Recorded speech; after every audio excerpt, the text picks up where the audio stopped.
My name is Margaret Adele, and welcome to another indie book review.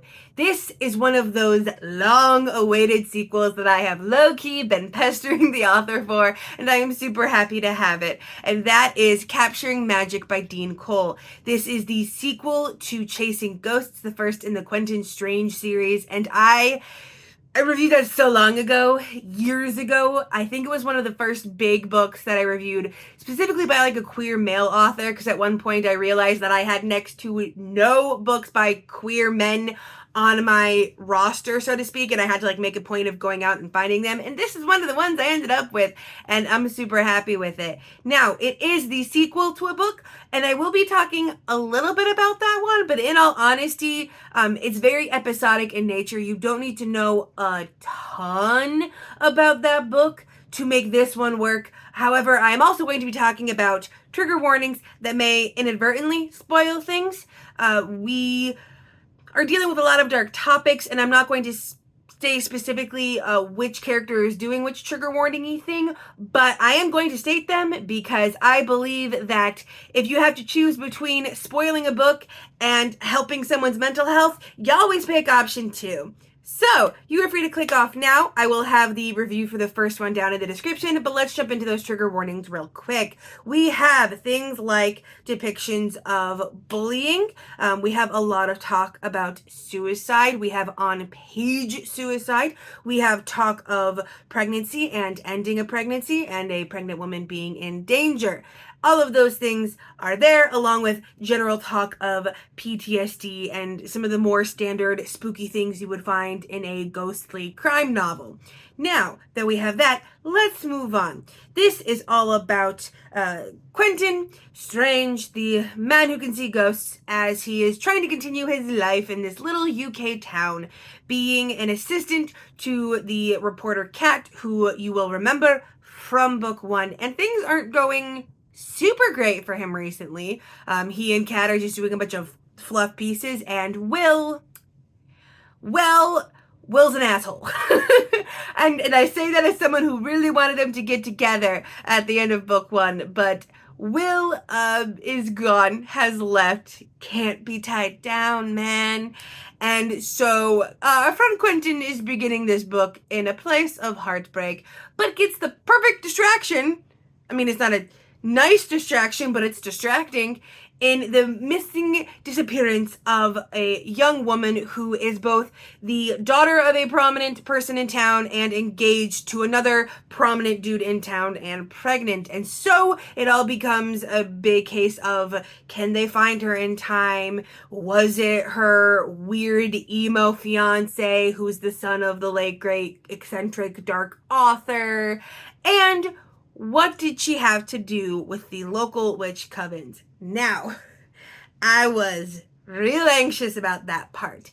I don't know if Dean Cole knew this about me, because this was not a thing the last time I reviewed one of his books in this series, but I am pagan. Brigidine pagan, in service of the goddess Bridget. Now, I am not a witch, specifically. And we could do a whole thing of the differences, but rest assured there is a difference. I am pagan, not Wiccan, not witch, pagan. However, there is a lot of crossover. There is a lot of similar beliefs, and there is a lot of similar myths about these belief systems. So when I saw that this mystery novel with ghosts was also going to have pagan and witchcraft, I was a little on edge. Thankfully, it is dealt with respectfully. There is not a whole bunch of all of the evil talk about stuff. They actually talk about things like pentacles and pentagrams are not actually demonic. The idea of them being demonic is specifically from movies from the 1970s onwards. They are actually symbols of protection. They are meant to be good things. And they bring up a lot of these kind of focus on nature and the individualistic nature of these kinds of beliefs. There is no standard hierarchy. It's not like you wait around for someone in charge to tell you what to do in regards to the belief systems. And so that was a really big relief, because I was little nervous about that. But thankfully we don't have to worry about that. There is some stereotypical, young woman thinks she's a badass because she's a witch. But again, as someone in that space, that's true to life. You do get those people in those spaces. So, like, I can't fault it for that. And I do know that in the UK, the like witchy pagan situation is its own flavor versus America.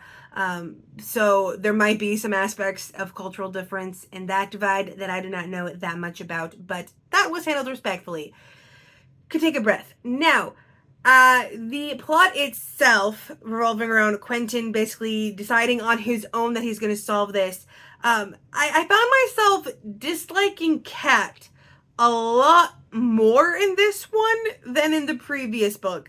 Like, in the first book, when they were dealing with the haunted house, there's no one directly in danger, right? Like, there was no, we are searching the woods hoping to find her alive type of situation. So Kat's methods of journalism were like, yeah, not the greatest, but also, she just thinks this is a fluff piece about a haunted house. But now when there's a literal missing woman, a missing pregnant woman, and she's still up to her old, we're gonna get this story kind of stuff, like, it aggravated me a whole lot more. And there's like one or two times where she actually gets some comeuppance, and I was like, yes, thank you.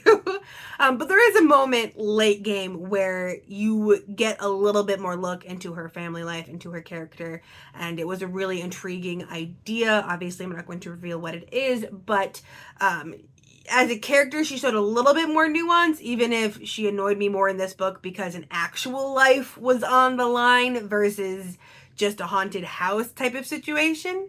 But also, we have a new prospective romantic partner in this one, and I was a little bit unsure about it because I really did want Will and Quentin to get together at the end of the last one, but I've decided I like him. He adds some nice levity in certain moments and also some extra drama, and I will not reveal how, but it was drama and we love it. Some nice dramatic scenes. It was great. And I think there's a much more clear setup for him to be a regular romantic lead moving forward. I'm pretty sure I said that about Will from book 1 too, but I'm pretty sure this one is more blatantly writing out of, this one's gonna stick around. This one doesn't already have a foot out the door. And also we have, how do I explain this? Some big reveals about Quentin's character as a person. A lot of daydreams and nightmares and just flashbacks to what things were like in school for him. Spoiler alert, not great. A little bit more into his relationship with his adoptive parents, and also some reveals about other family stuff. And that was the one point where it went just slightly too far for me. The plot itself with the missing woman and what happened and the witch coven and all of that was really intriguing and had a really solid ending. I liked the reveal of what happened. I liked the use of Quentin's abilities for things and him getting in more into the paganism stuff. As a way to connect with those abilities, and just in general him having the arc of like slowly trying to come to grips with these abilities. Just that classic old, the person sees ghosts and they're wrestling with it because it's creepy things, it's ghosts, it's disturbing things, and they don't want it but they can't get rid of it, so they have to try to learn how to live with it and how to come to grips with it and see it as both a curse but also a blessing. And I loved that arc. But the very end, obviously we're not spoiling anything, it felt like it went just that step too far, where we had a great ending at this one thing had a nice wrap up, and then we had this one extra dramatic scene, and I was like, it went just over the line into melodrama. It went just over the line into soap opera levels of twists and turns, and that one I wasn't the biggest fan of. Not necessarily just because of what happens in the scene, but just it felt like the book was wrapping up nicely, and then we went just a little bit little bit too far over the edge. We teetered a little bit too close to the cliff's edge, and that kind of bothered me. But I do like the slight reveals we had, namely there were reveals that just added more questions moving forward that are things that Quentin is very clearly going to be looking into as he goes on in this series. And I am very much looking forward to the rest of the series. The very, very end of this book was like, okay, went step in the wrong direction. But regardless, I gave this book 4 stars.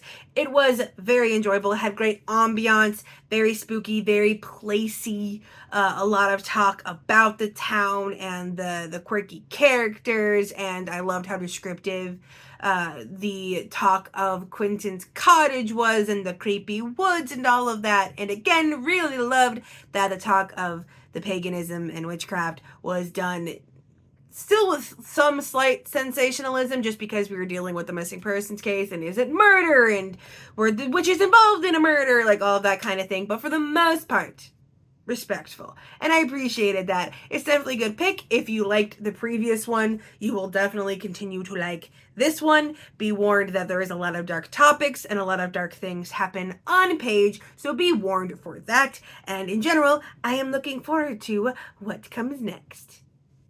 And with nothing else to say, I hope you have a wonderful day and a marvelous tomorrow.